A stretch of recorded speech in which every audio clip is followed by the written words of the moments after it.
A near mid-air collision. I can't speculate on what it was, I really can't. I mean, I don't know to this day what it was. A World War II bomber's close encounter. I don't talk about it too much to people, only close friends. An unidentified object caught on radar. And new evidence on one of the most celebrated UFO cases, the Welsh Roswell. If it could be shown that any UFOs were extraterrestrial in origin, people's entire belief system would fundamentally change. Strange, unexplained stories that leave many wondering if there really is life out there.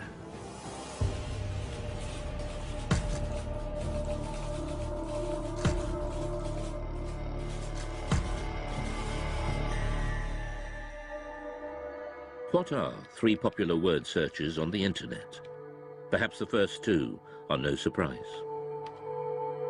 UFOs have an incredible hold on the popular imagination, but few myths have involved government investigations, surveillance, and cover-ups. UFOs have. One person who knows just how seriously UFO sightings have been taken by the British authorities is ex-MOD operative Nick Pope.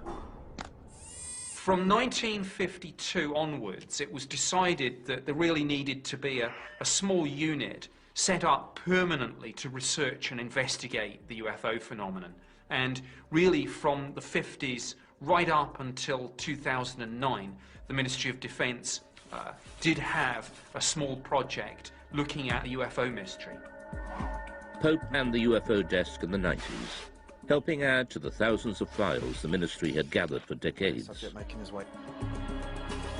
Now that they're being released from the vaults, key UFO eyewitnesses give their side of the stories. And UFO experts, skeptics and believers interrogate just what the MOD was keeping secret. Dr. David Clark is the journalist who helped first persuade the MOD to release the files. If you look in the files, there are thousands of unusual things people in the sky from right across the British Isles. There's absolutely no doubt that people see things in the sky that they can't identify. They always have done.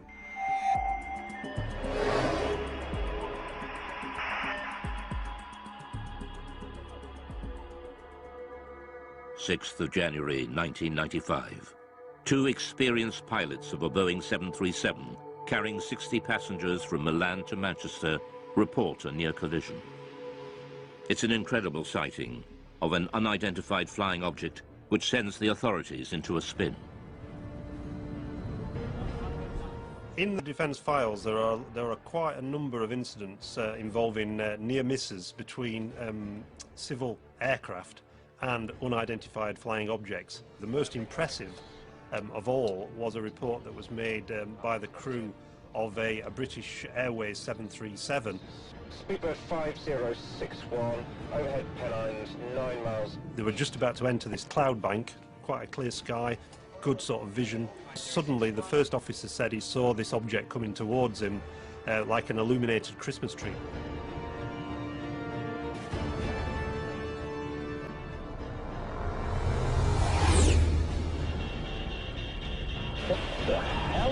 It was so low in its approach and so close that he automatically ducked, thinking there was going to be a collision. And this thing just zoomed past, and immediately he turned to the captain and said, "Did you see that?" The captain said, "Yeah, I saw it as well." Immediately the pilots radioed into Manchester Control Tower. There's a lot of concern amongst air crews about what damage could be done to their reputation if they became known as, you know, the crew that see flying saucers. So it was interesting in this case that despite that, these two air crew decided that when they landed they were going to file an official air miss report. So that would then trigger a full detailed investigation by the Civil Aviation Authority, which is exactly what happened. For the first time, the MOD files show how this extraordinary incident sparked a full-scale investigation conducted by aircraft near-miss investigator Anthony Booth. Well, it was unusual for a start because it was the only one in my memory in 7 years of working in that particular department that I'd actually dealt with something like this. We could talk to the pilots, both the pilots. We would go through looking at radar recordings, RT transcript recordings of the voices of the pilots, recordings of what Manchester Air Traffic Control had to say. We just looked at anything that might shed some light on what this object might have been. The pilots now refuse to talk publicly about the near crash, but the MOD files recall what they told Anthony Booth at the time. My attention was initially focused on the glare shield in front of me, but I was diverted by something in my peripheral vision. The object had a number of small white lights, rather like a Christmas tree. The high speed of the object, although unable to estimate its distance, it was very close. There's a transcript of the conversation between the captain of the 737 and ground control. This is Speedbird 5061. We just had something go down the right-hand side, just above us, very fast. And Manchester immediately come back and say, well, there's nothing seen on radar. Was it an aircraft? Well, it had lights. He went down the starboard side very quickly. Manchester say, and just above you? Just slightly above us, yes. Manchester then advised them to keep an eye out for anything, but they can't see anything at all. It must have been very fast. So we'll go down very quickly after it passed you, I think. Okay, well, there you go. The Manchester control tower could not find any radar signal. To radar expert Doug Robb, this is extraordinary. It says the likelihood of such activity escaping detection is remote, as the area is well served by several radars, and any movement at the levels in question would almost certainly have generated a radar response. Nothing was seen. So what was it that avoided radar detection? The MOD files showed that the investigators and pilots considered all the possibilities. It was a hang glider. At night, he's suicidal. Hang glider would not be picked up by normal radar, no. A comet? No, I don't think so. A meteor could be detected on re-entry if the radar was looking exactly in the right direction as that piece of debris went past at some speed. Military? Maybe, but I didn't recognise it. And we're near a major airport. It would have shown up on the radar response. Spy plane? I don't think so. Didn't look like a stealth. Stealth aircraft would not be picked up by normal radars. If a spy plane is being kept secret, it's not going to be flying where people can see it. And certainly nowhere near airliners. UFO? That'd be daft. I don't know. These pilots are not lying. They did have an unusual experience, which to them remains baffling. The files show the investigation seriously analysed the possibility of military activity, but they found no evidence from any official source. It seems most unlikely that such a flight would have been conducted so close to a busy international airport. So what was it? We revealed the conclusion, locked away in the MOD vaults since 1995, reached by Anthony Booth's investigation. Most of the incidents that we looked at, we could arrive at some conclusion, definite conclusion, but in this case, we couldn't really. We had to come up with an assessment of cause and risk. Both the risk and the cause were unaccessible. Degree of risk, unaccessible. Cause, unaccessible. Really, that statement is really, really unusual to find that in an official air miss report, and it's basically saying we don't have a clue what was seen. Look, they'll say back at BA. I think they might rib us about this one. At the end of their the summary of the working group's discussions, it says that there is no doubt that these pilots both saw an object and that it was of sufficient significance to prompt an air miss report. Unfortunately, the nature and identity of this object remains unknown. To speculate about extraterrestrial activity, fascinating though it may be, is not within the group's remit and must be left to those whose interest lies in this field. To some ufologists like Nick Pope, the absence of any real conclusion leaves serious and unanswered questions. Now, to me, this was quite extraordinary. UFO does not mean alien spacecraft, but clearly, in some people's minds, whether it was the pilot and the first officer, or whether it was the investigators at the Civil Aviation Authority or the Ministry of Defence, clearly somebody was thinking, well, maybe, just maybe, this is something extraterrestrial. I can't speculate on what it was, I really can't. I mean, I don't know to this day what it was. All I know is that we can't assume we know everything in this day and age. There may be things that we don't know about. The Manchester near-miss investigation shows just how seriously unexplained sightings were taken by the MOD. But the UFO desk had been receiving reports from pilots for decades. The files reveal sightings during World War II, and in some cases these were considered so grave they were referred right to the top of government. The newly released UFO files confirm what many experts suspected. The British government was investigating unexplained sightings as far back as World War II. I don't talk about it too much to people, only close friends who experienced perhaps flying during the war.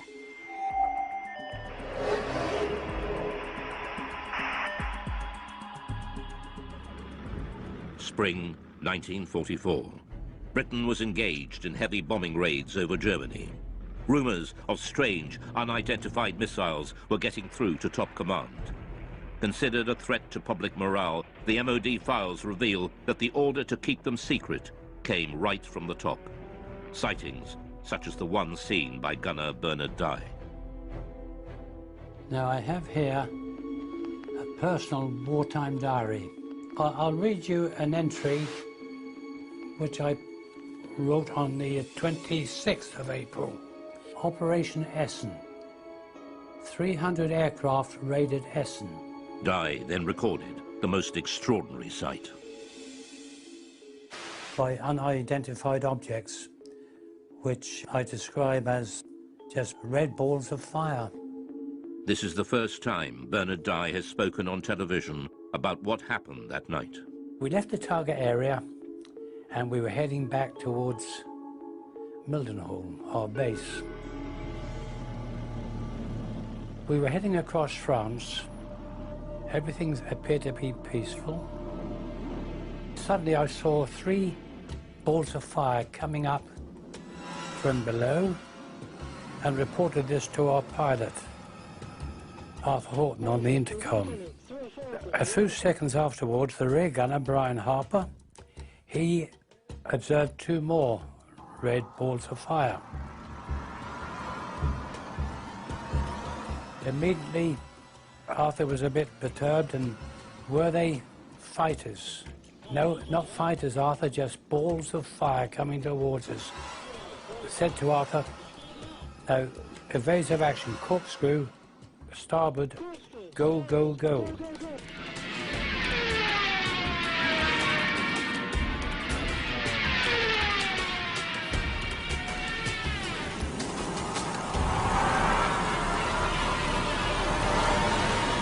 We travelled over 300 miles per hour. The aircraft was shaking like a leaf, and still they were following. The pilot was getting worried about burning the engines up. Engineer, Dave, what about the engines? Never mind the engines, skipper. Keep going, or something to that effect. The words were rather rude. It certainly gave me and the crew the willies to see them. After a short distance, these 5 red objects, they just got slower, and the red lights disappeared into the blackness below, and we got safely home. Well, when we got back to Mildenhall, our base, each crew is interrogated by intelligence officers, and they just laughed at us. And this upset the pilot, and, he said, you wouldn't bloody well have been laughing if you'd have been sitting with us in the aircraft. What did gunner Bernard Dye think they were? Didn't know what to think, but I thought they were just a new weapon that the Germans had invented. Bernard Dye was not alone. Other World War II aircrew had also reported unexplained sightings, and we now know that at least one of these reports was suppressed, and the order to do so came right from the top. Wartime Prime Minister Winston Churchill was so terrified the report would leak out, he ordered a 50-year blackout. Mr. Churchill declared that the UFO incident should be immediately classified for at least 50 years and its status reviewed by a future Prime Minister. Churchill's order referred specifically to a late World War II sighting made by a British aircrew returning from a reconnaissance mission over Germany. The files record, "My grandfather was present during a debate about an unexpected incident experienced by an RAF bomber crew. The MOD files show that the story originates from the grandson of Churchill's bodyguard, who had been present at an urgent meeting between the Prime Minister and the US commander of the Allied forces, General Eisenhower, who discussed the incident together. He was writing in to see if the ministry could confirm this story, that this guy who was the bodyguard was present at a discussion between Winston Churchill and Eisenhower about a mysterious incident when the crew of a Royal Air Force reconnaissance aircraft that had seen this metallic object that had appeared by the side of their aircraft, and it followed the aircraft, and it behaved in a way that was completely unexplainable in terms of it being, a German aircraft or any other sort of Nazi flying machine that they were aware of. A leading aircraft expert was also at the meeting. He dismissed any possibility that it could be a missile, since a missile could not suddenly match its speed with a slower aircraft and then accelerate again. Churchill was determined this would go no further. Another person at the meeting raised the possibility of an unidentified flying object, at which point Mr. Churchill declared that the incident should be immediately classified. But the file goes further. One extraordinary line explains just how fearful Churchill was of public reaction to this UFO sighting, if it ever got out. This event should be immediately classified, since it would create mass panic amongst the general population and destroy one's belief in the church. But the files also reveal that this wasn't the first time Churchill had got embroiled in UFO sightings. In October 1912, there was sightings of mysterious lights in the sky over the dockyards at Sheerness in Essex. And Winston Churchill was the First Lord of the Admiralty, and he had to look into this, and Churchill had to admit in Parliament that he couldn't explain what had been seen. The files show that even after the war, Churchill took a personal interest in unexplained sightings. In the aftermath of the sightings in Washington, D.C. in 1952, that made all the news headlines, Winston Churchill again became interested and sent the memo to the Secretary of State for Air. What does all this stuff about flying saucers amount to? What can it mean? What is the truth? Let me have a report at your convenience. Until now, Gunner Bernard Dye never knew there were other World War II sightings that Churchill wanted kept secret at such a critical time in the war. We showed him the newly released MOD file on Churchill. Well, after reading this report, it sounds, really identical to what we witnessed and saw that night. I haven't heard of this before, but it doesn't surprise me that he was told about it, because things happened during the war years, and there were other objects obviously appeared. It's interesting that during the 1940s there were a very large number of sightings reported by aircrew, and there are various Royal Air Force files at the National Archives that detail some of these reports, rocket phenomena they were described as, but they were never able to explain them. And at the end of the war, when they debriefed some of the Luftwaffe pilots, they said that they'd seen very similar things themselves, and they thought they were Allied secret weapons. So is there an explanation as to what the aircrew saw? Dave Clark has his own theory. They just thought that it was a combination of misperception on part of the aircrew. They were expecting enemy action because they were so charged up on adrenaline. UFO or not, the files show that the World War II leaders were desperate to keep such sightings away from the public. The next file reveals how, even decades later, the government was still panicking about UFOs.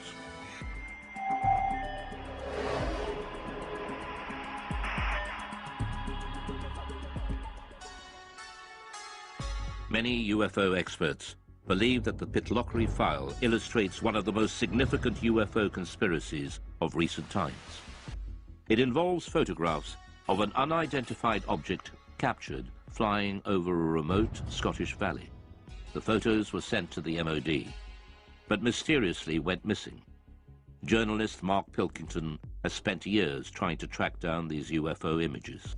The Pitlochry photographs in the MOD files date back to the 4th of August 1990, when two witnesses on the A9 near Calvine, near Pitlochry, allegedly saw a large diamond-shaped craft hovering in the air for about 10 minutes and took 6 photographs of it. And the object that they claimed to have seen was accompanied by 2 aircraft, which the MOD later identified as Harriers. The photographer has never been identified. He sent the 6 photographs to the Scottish Daily Record newspaper. The paper never ran the story. Instead, they referred them to the MOD for investigation. The Ministry of Defence took their own copies of the photographs, which have since disappeared. They, according to the files, sent the original negatives back to the Scottish Daily Record, which inexplicably never ran a story on the subject and never published the photographs, and presumably returned them to the 2 men whose names have been removed from the file, so we can't ask the 2 men. So mystery piled upon mystery. All that remains in the files is a photocopy of the alleged photographs. UFOlogists later mocked up this photo of what was seen. But Nick Pope dealt with the original photos and file when he worked behind the MOD desk.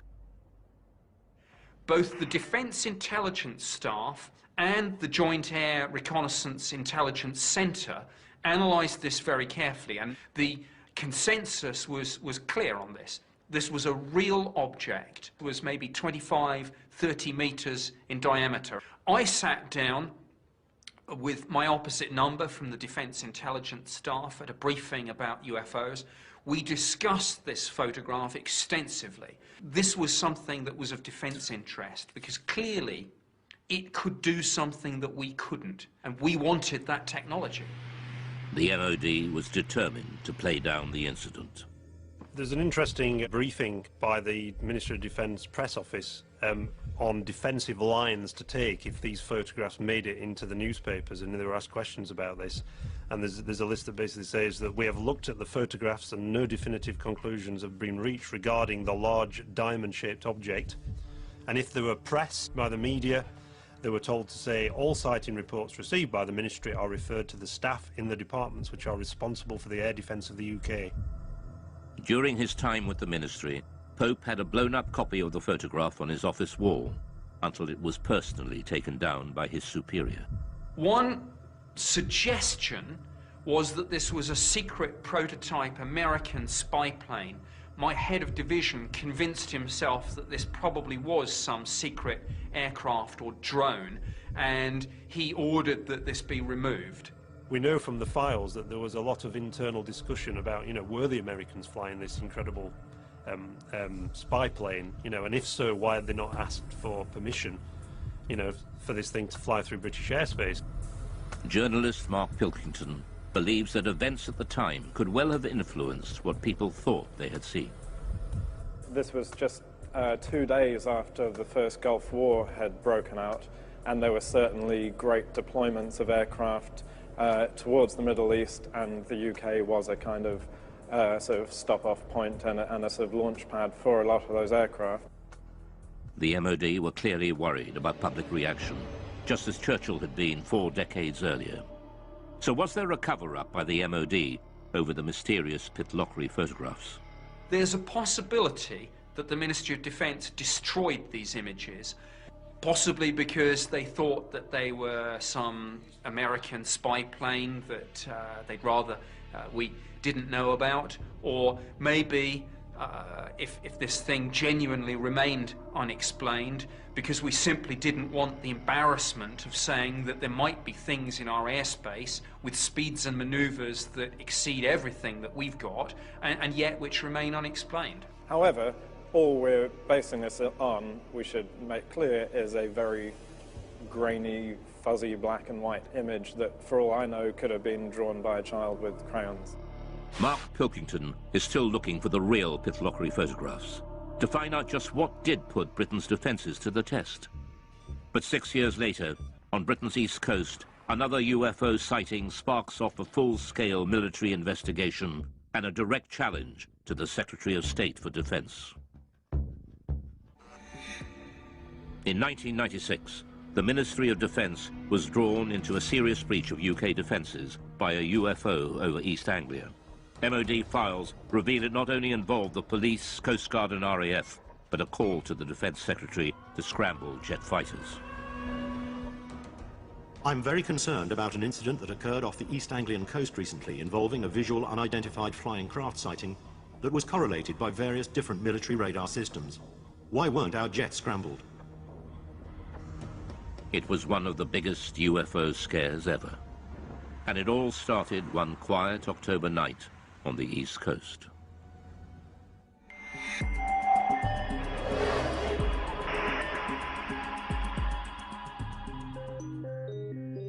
It was the police officers, actually, who phoned in the first reports. There's an extract from that. In the early hours of the morning, the police are saying we can see a red and green rotating light in the sky directly southeast from Skegness. It looks to be high in the sky directly over the Wash. The patrol officers reported the sighting to the station sergeant. I immediately phoned it through to the Skegness control room, who relayed it onto Great Yarmouth Coast Guard Maritime Rescue, suspecting it might be an incident over the sea.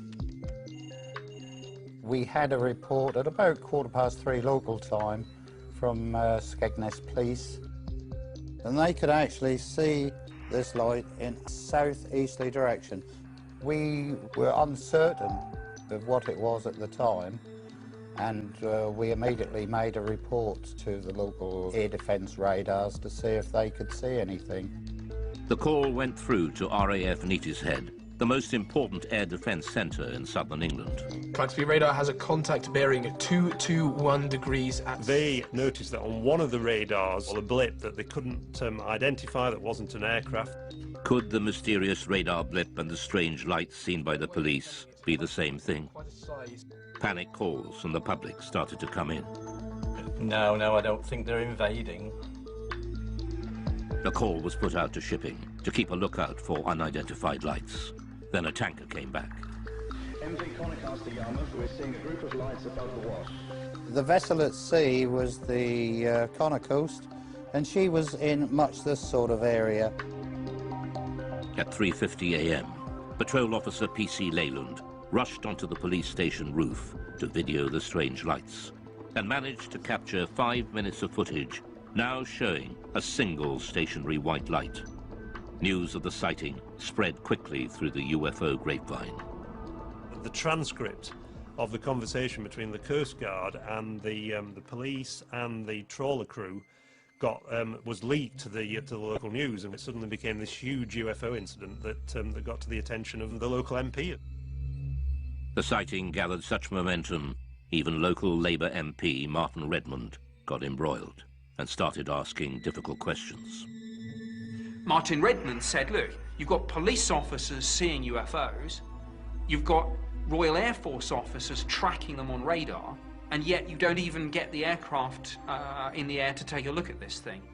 Here's a copy of the letter that Martin Redmond MP sent to the Right Honourable Michael Portillo, Secretary of State for Defence, and he says, I am very concerned about an incident that occurred off the East Anglian coast recently involving a visual unidentified flying craft sighting which was correlated by various different military radar systems. While I'm interested in finding out what was seen, my primary concern stems from the absolute shambles that such an event seemed to cause. So he's really sort of having a go at the Ministry of Defence and saying, you know, why didn't you react to this? What are the RAF doing? So this really stung the RAF. The files reveal a picture of chaos. The letter sparked off an MOD investigation to explain the RAF's resistance. Doug Robb was operations manager on the night. We showed him the MOD findings. He wasn't surprised by the conclusions. This diagram is the radar plots over Boston on that night.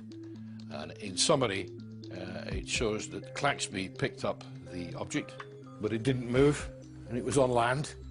And after investigation, it was decided that it was the church tower, the Boston Stump, as it's known. The files were certain this was the culprit. The church is known in aviation circles as the Boston Stump and appears occasionally on some radars in certain radar propagation conditions. They said that this was a completely separate phenomenon to the bright stationary lights that had been seen by the police from Boston and Skegness and by the tanker crew. The report concluded there was no justification to order the scramble of RAF fighters, much to the chagrin of the local MP, Martin Redmond. You'd scramble for a high-speed incoming aircraft 200 miles away, but you're not going to scramble aircraft for a fixed object on land. I mean, what's the threat? If what the radar picked up was indeed a church, what then were the mysterious lights seen by the police and the tanker crew? The MOD scrutinized the police video footage. It suggests a distant celestial source. The MOD sent the footage onto the Royal Greenwich Observatory for analysis. Their report has been kept buried since 1996 in the MOD files. UFO and astronomy expert Ian Ridpath was shown their conclusions and the police video.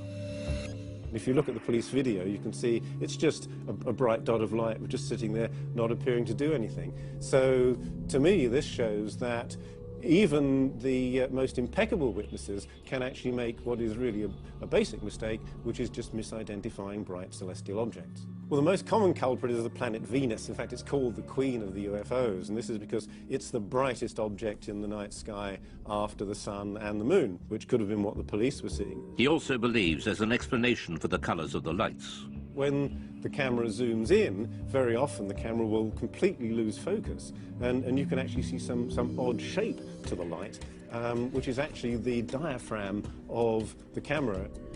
But this doesn't explain what the tanker crew observed. The MOD investigation found that they saw a light coming from a different direction to Venus, and they were baffled. These lights remain unexplained. But expert Ian Ridpath believes there is an answer. The object that the tanker saw to the north, I think, was another bright star called Vega, which is also just appearing to twinkle and flash multicolored lights. UFO expert and skeptic Dave Clark believes there is a reason why this escalated into such a major incident. This happened in 1996, which was the very height of the popularity of the X-Files series on TV. It was the biggest sort of year, the 1996-97, in terms of number of reports they received since 1978. So is this case closed for East Anglia? Or will more mystery emerge, just as it has, with one of Britain's most celebrated cases that refuses to go away, the Welsh Roswell?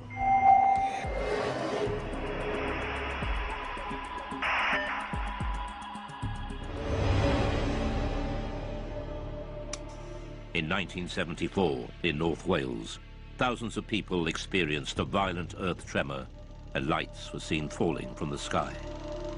Some ufologists believe a UFO crashed, and there's been a cover-up ever since of the Welsh Roswell. Oh, a heck of a bang, yes. Oh, yes, it's like a tremor it was in the house, shook the houses. We're in new houses. And it seemed to come right on top of their head until the house was coming down.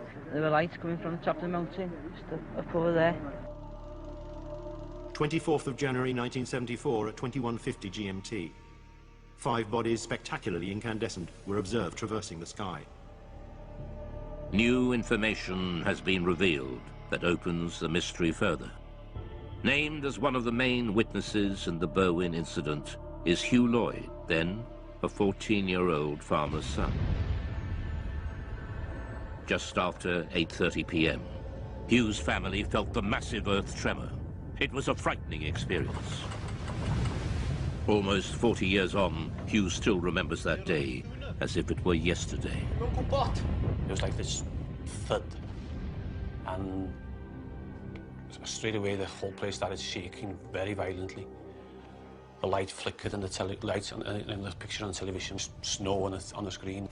But we were all frightened. We didn't have a clue what it was. And Enoch said it must be an explosion, and then the phone started ringing. Hello? Like neighbours, you know, phoning to ask, did you feel that? And then roughly about 20 minutes, there was a knock on the door. And there was a police officer there. And he said, we've had reports there's a plane crash that's come down on the Berwyn. And we'd like to commandeer your Land Rover to go up there. Me being 14, I said, well, Enoch, you better drive it.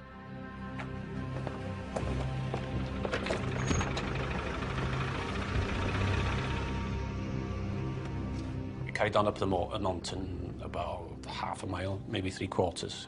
We drove up the track and we stopped, got out and got torches, and it was very quiet and very dark, but, you know, nothing to be seen. How are we going with the torch? One of them said, there's nothing here. It's too quiet, can't see anything. We might as well go down. So we turned back to the vehicles, and as we were approaching the vehicles, we saw this very bright white light up the valley. Just behind those trees there, up to the left in the valley between those two mountains. A very bright white light, you know, coming up from the ground, you know, pointing upwards. But it was, you know, very, very bright. I knew it was coming from the ground, but we couldn't actually see the source of the light because it was, you know, in the valley itself, being hidden. The light didn't look like a plane crash. It was too white for a fire. It didn't last for very long, 20 seconds at the most. They searched the mountainside, but there was no sign of a crash. So what was the light? Ufologist Andy Roberts has researched the Berwyn UFO for years. Although a skeptic, he admits there is a central mystery to the incident involving another key witness. At a village nearby called Llanderfel, there was a district nurse called Pat Evans. She felt the explosion there, and because she was a nurse and had all the medical equipment, thought if a plane's crashed, I could get up there and give much-needed help until the emergency services arrived. Pat Evans was with her 2 teenage daughters, 4 miles from Hugh Lloyd when the earth tremor hit. So she picked up her 2 young daughters, got them in the car, drove the 10-15 minute drive up onto the B4391 road, expecting to see an aircraft crashed and in flames. This is the road that she was driving on, and it's a road that she knew very well, so she had no problems driving up here at night. And obviously she was out there looking for what she thought was going to be a plane disaster. And just as she came out from the other side of this copse of trees, she was absolutely astonished to see far across the hills to the left a huge ball of red, white, orange, pulsating light. Whatever the object was, it was too far from the road to be reached on foot. Pat and her daughters watched, astounded at the ball of light, slowly pulsating and changing colour. She described it as being half the size of the moon, and around this object were moving torch lights and vehicle lights. She realised that it clearly wasn't a crashed aircraft and that someone or some people were there attending to whatever it was, and realising that, she drove back home and went to bed, and to this day is completely mystified by what it was. So what did Pat Evans and Hugh Lloyd see that night? We reveal that even the arrival of the mysterious men in black couldn't provide all the answers. The unidentified sightings by Pat Evans and Hugh Lloyd in Berwyn, Wales in 1974 have gone down in UFO folklore. The recently released MOD files have added even more mystery. Researchers from the British Geological Survey were quickly dispatched to Berwyn to investigate an earth tremor that had registered 3.5 on the Richter scale. Immediately after the earthquake, we were getting a lot of reports, some of them rather complex ones about lights in the sky, lights on the hill. So I brought a small team of people down to ask the local people around here what they'd seen, what they'd heard, what they'd felt. The British Geological Survey team have become known in Berwyn legend as the Men in Black, as they were dressed in dark suits, official-looking, and were going door to door. Some people seem to think the whole event was rather suspicious, and that we, simple scientists from the Geological Survey, had something to do with suspicious events around here. Files containing Chris's notes recall his interview with nurse Pat Evans, who saw the unidentified light. I have here the notes that I made when I talked to Pat Evans. She felt the shaking, but also she was very concerned about lights that she saw in the sky. She thought there was a big red light, like a glowing red fire. This is a copy of one of the maps that we, with our team, used when we were going around the area talking to people, and we were able, therefore, to put on the map exactly where we got that interview from, and therefore exactly what that person saw, heard and felt. This British Geological Survey map, buried in the vaults, is a revelation. It shows the anomalous lights seen by Pat Evans and Hugh Lloyd both appeared in the same small area of hillside at the same time.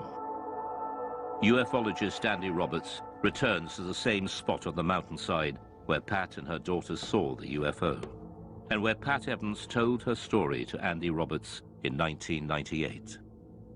When I brought Pat Evans up onto this mountain road in 1998 and she told me her story then, I photographed her, and the photograph that I took showed her pointing to where she saw what she saw in 1974, and judging by this photograph she was pointing over there, and which we know is where the police and farmers were searching that night. Pat Evans was on the Llangannock to Welshpool Road, which is just beyond the forestry there.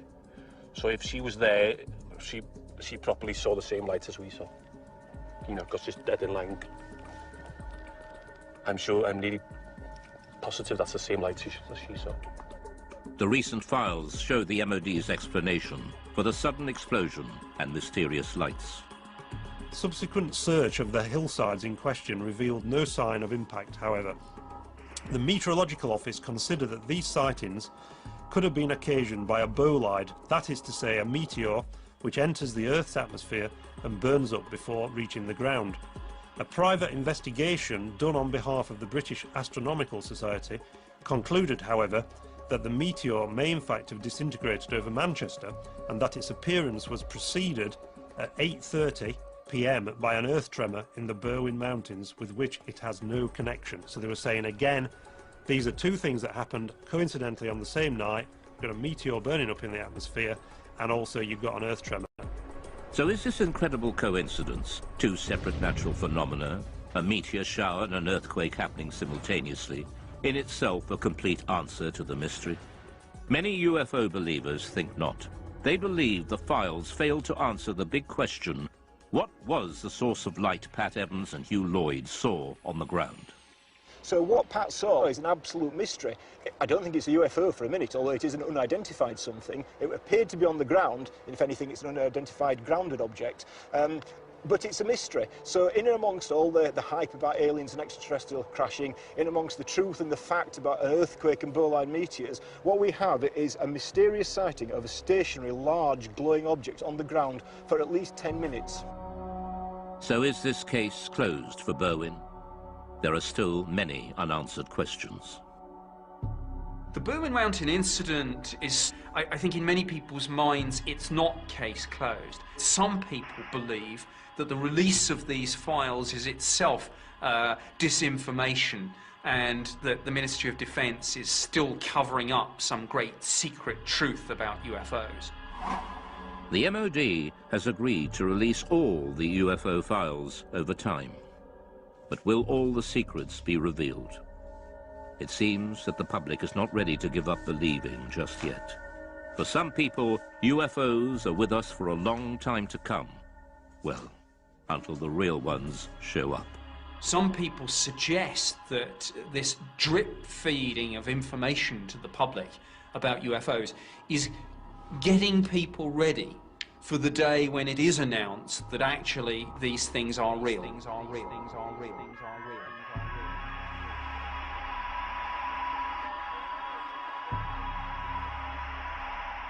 okay, Whitley.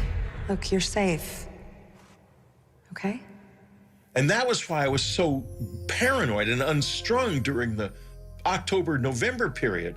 But I had no conscious memory of it until it burst unexpectedly out in that hypnosis session. What I saw was so vivid and so unexpected to both of us that I basically think there's no way it wasn't a production of memory, not of imagination. Do you want to stop?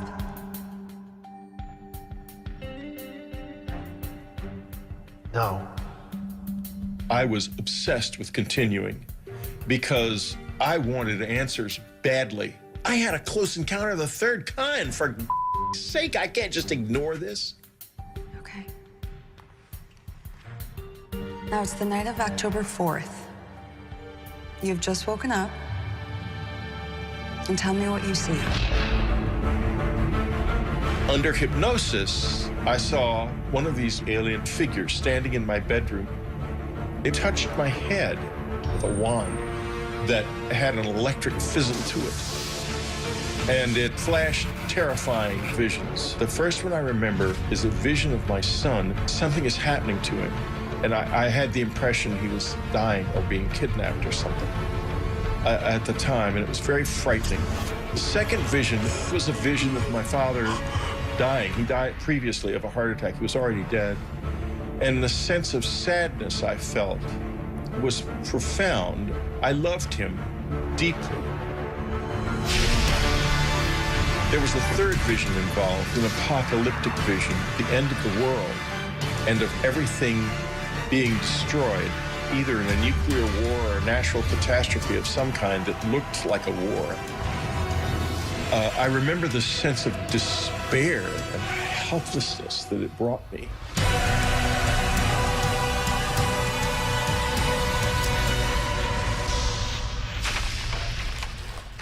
I've got to decide how I feel about this. I can't deny it anymore. When I began to gather myself together, I had met by this time other people who had had similar experiences. I began to ask myself, what did they want from me? I speculated about whether or not what seemed like a psychic attack could have been warnings.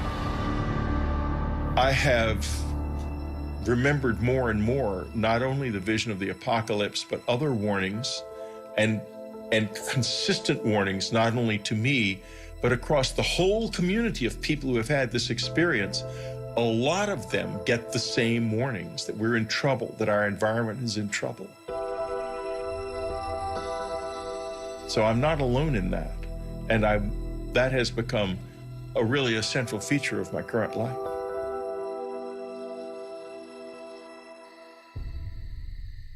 In March of 1986, I had what was a seminal moment of change for me in this experience.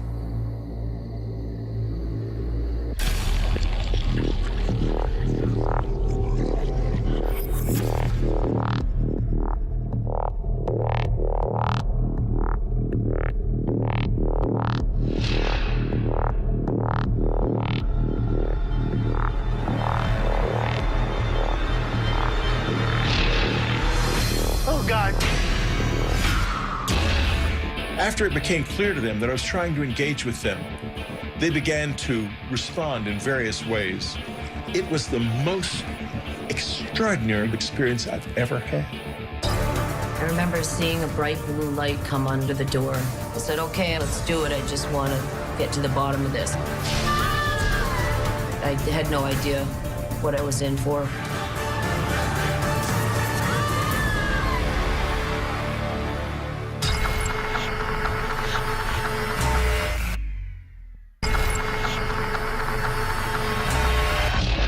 In March of 1986, I had what was a seminal moment of change for me in this experience.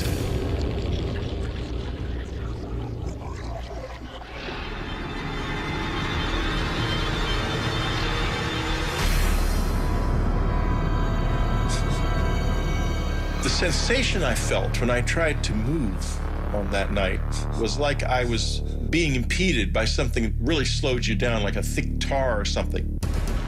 When they are there, you have a feeling that is almost impossible to describe. I was terrified, but I sort of forced a grin onto my face and tried to smile. I couldn't smile very well. I wanted to try to show them that I was not dangerous, that I was something that I wanted to know more. And there was a change then. After it became clear to them that I was trying to engage with them, they began to respond in various ways. They were trying to build a bridge, I think. I think that was the first moment when there was any kind of real exchange. I wouldn't say that, oh, this is definitely aliens. I would say that it was real and that we don't know what it was. That I am quite certain of.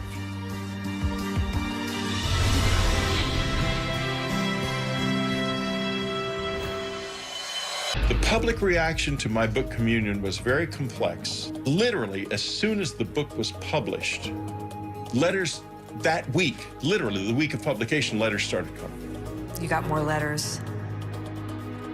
We had well over 200,000 letters over the years. We probably had closer to 500,000 over the years. I don't know what to say to them anymore. I don't have all the answers. Maybe just understanding the questions is enough.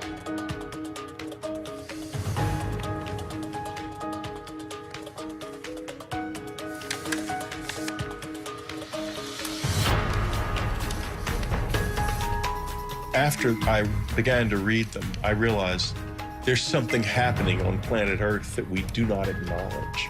We don't know what it is. Is it aliens?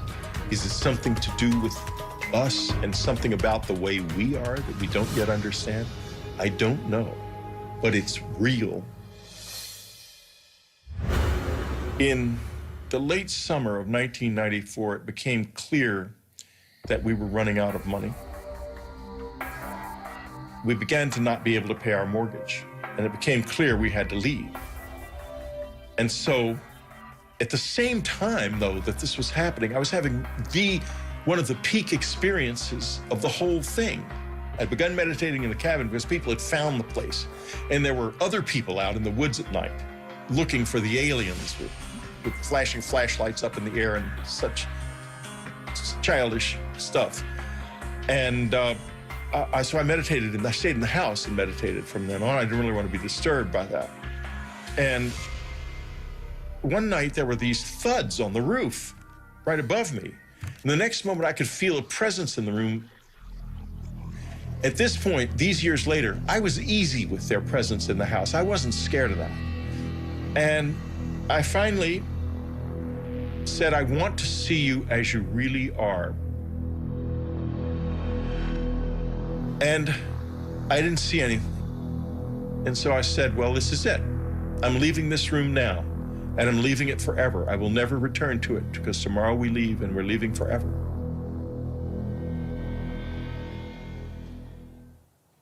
And I left the room. I went to bed. I lay in the bed, still hoping something would happen. Suddenly I saw a light light up in the front yard. It was a bright, beautiful white light shining on the grass like moonlight, but 10 times brighter. I got up and looked out the window, and this light with rays coming out of it, and the rays penetrated my body, some of them, and I could like taste his presence in the rays. It was the most extraordinarily beautiful experience I've ever had.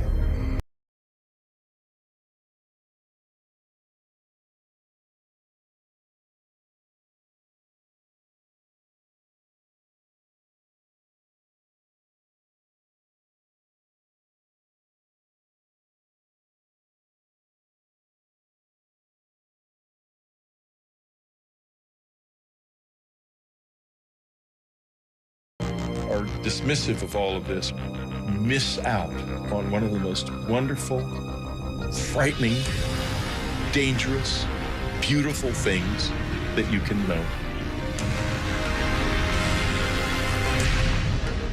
I did not ask for this.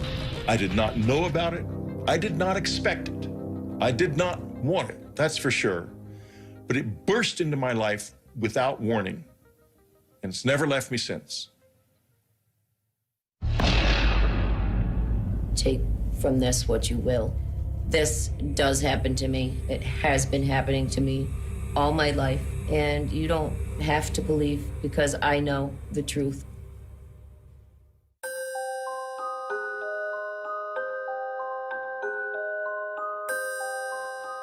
My earliest memories of being abducted by aliens were when I was very young, 5, 6 years old.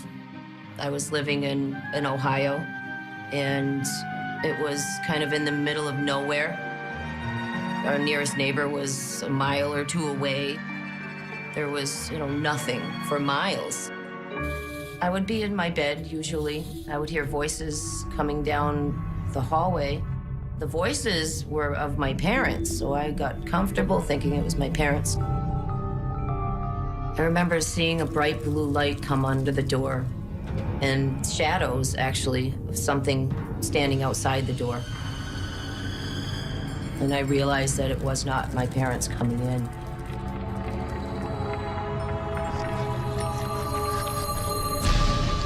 When they got close, I'd see those black almond-shaped eyes just staring right at me. Emotionless eyes just looking at me. And they would extend their hand and I would grab it as if I was really comfortable with them and had done this many times before.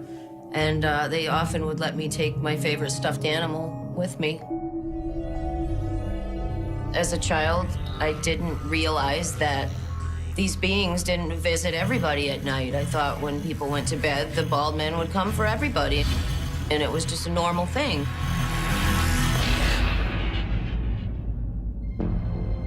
I decided I would, draw them and write down things that I could remember. I was always into art, so I really started to try to draw them as best as I could. Hey, sweetie. Hi, Mom. What are you drawing? The bald men. What bald men? They're my friends. They come visit me at night. It didn't start to get uncomfortable until I started talking about the bald men to other people, whether it be classmates or family members, and they just said that it's not real, there's no such thing, you're just dreaming. It was very frustrating being told that this wasn't happening when I knew it was. Okay, Audrey, I need you to relax. As an adult, I would remember bits and pieces. I remember them coming in. I remember them doing something to me so I couldn't move. I remember them bringing me somewhere else and being other places. But the things I didn't remember were, what were they doing to me when they took me? And I said, okay, I need to find people that could maybe help me. Close your eyes. Take a deep breath. Regression was a great tool to bring back the missing pieces, the memories. We're gonna focus on a room. Didn't even think about it, didn't get educated on it, said, okay, I'm gonna get hypnotized, let's do it. I just wanna get to the bottom of this. It's a basement. You're gonna walk down the stairs. And in the back of my mind, I'm thinking, this isn't gonna work. Those memories are gone. I'm never gonna remember what's happening. I didn't know anything about it. I had no idea what I was in for. 3, 2, 1. Audrey, tell me what you see. Tell me what you see. What you see. My first hypnosis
I tried to scream so somebody could hear me and maybe help me, and I couldn't. There was no sound that would come out. For some reason, I started to like say, I'm gonna fight this. I'm not letting them take me. As I grabbed him, I heard in my head, watch out for the mother. And then I let go. I felt something stick me, and it was a burning sensation instantly, to a point where if I moved any muscle, it was like my whole body was on fire. It's weird because they kind of position you the way they want, almost like they can do it with their mind. Once you can't move, they can move you. So as I was levitated off the bed, and I could feel myself moving straight ahead, and I knew straight ahead my dresser was there with a mirror, and it's backed up against the wall. I realized that I was going right through it, and I could see my feet go right through the mirror. I realized that I'm outside, and it was really, really bright. I looked up, and I saw the ship lights. And they started to lift me towards this just enormous craft above my house. It was terrifying, confusing, surreal. Like, this can't be happening to me. And I went close to the ship.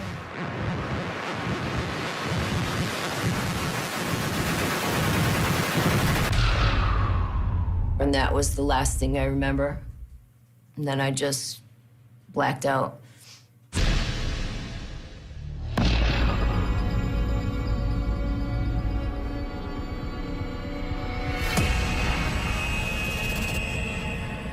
All of a sudden, I was awake and aware. I noticed a man walking around me, and I looked at him, and he looked at me. He felt familiar to me for some reason. He touched me and was no longer a man. At this point, I asked it, and when I say asked, it's completely telepathic. And you somehow know who it's coming from, and even if there's a group of them. Finally, I asked, after all these years, why are you doing this to me? And he said that they were working on altering my DNA. When he was talking to me, he actually cared. And that was a feeling that was really confusing because, of course, if you care, why do you abuse me? If you care, why are you doing this? But then I got to ask him, and he said what he was doing. This was like a breakthrough. I got to talk to him, and it's been years. It's almost like that first question that I got to ask was just the beginning. There was a machine. It was strange looking, but I knew it was some kind of a clock.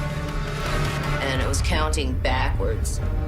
I heard the words war, and then just blacked out completely. And that's all I remember until, I woke up at some point. I don't know how long it was, but I regained consciousness. I'm still on the table. And they're doing something to me. They had a machine that actually physically came and removed my eye. And when they pulled the eye out, I noticed that there was something coming to where my eye had been into the socket.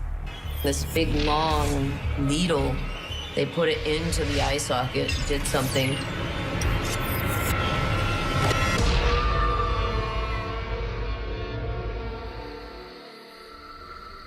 The next thing I recall after seeing my eye getting removed was just being back in my room. The whole time I'm coming out of whatever they do to me, I would remember bits and pieces. I scrambled to my journal and I wrote down what I remembered. I don't usually even look at my journal because it does tend to bring back a lot of the fear and the emotions And, you know, sometimes it's meant to be forgotten for good reason. Years later, I started to have physical problems from it and actually had to, you know, undergo various surgeries because of unexplained scarring in my tubes and ovaries and uterus. There was just, you know, the doctors didn't know what it was from. There's just scarring in there.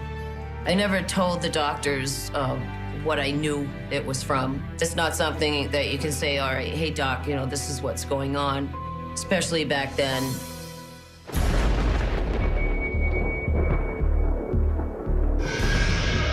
I had this time in my life where it just kept happening and happening and happening, and it really picked up for a couple years.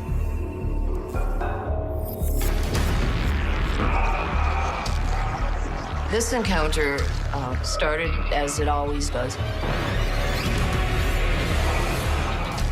When I woke up, there was one of the Greys standing at the foot of my bed, and I saw him there, and then just blacked out completely.